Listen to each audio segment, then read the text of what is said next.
It's not a job. It's a way of life.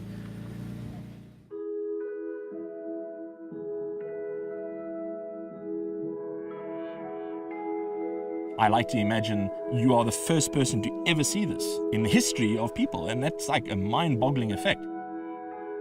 Meerkat, meer meaning more, and kat meaning cat. In Dutch, the name for them is stoksterke, Swedish surkat, and German Erdmännchen, little earth people, earth men. The name's Grant McIlrath, more commonly known as the Meerkat Man, and I run the Meerkat Magic Conservation Project in Oudtshoorn, Western Cape, South Africa. I would not be able to do my conservation work without the BMWs that I have here. Quite simply because the animals have become so accustomed to these, it could take me many, many years if I had to introduce a different vehicle.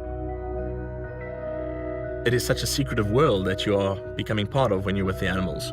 And by sharing it, it just was something I found it brought smiles to people. Some people have actually cried when watching animals up close.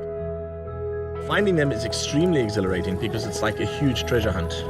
And I call it magic, basically, meerkat magic. When you see them and these animals seem to just materialize out of the ground with the dust coming out of the burrow as they're digging their way out, it's as if it's magic.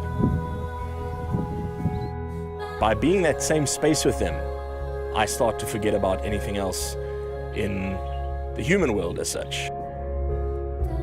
I like to say if you start to look through the eyes of wildlife, you really start to see unclouded reality. And you really do get transported into this timeless kind of atmosphere. It's almost like you're dreaming, in fact. Certainly when meerkats have seen 4x4s I've driven and other off-road vehicles, they just ran for cover immediately. So I thought, how can I go about getting them used to something that they would not otherwise get to see? So I decided to take my own private road vehicle. I think if people had to see this car where I've taken it, they would actually not believe it.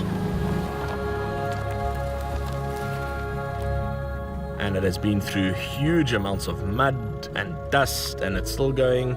It's absolutely unique in the work I do in the world. There's no one else in the world driving a BMW to wild meerkats.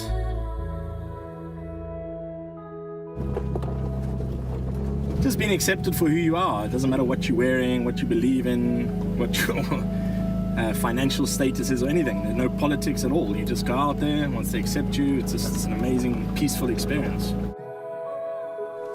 It's important to note that the nickname the Meerkat Man was given to me because I interpret the sounds that the meerkats make.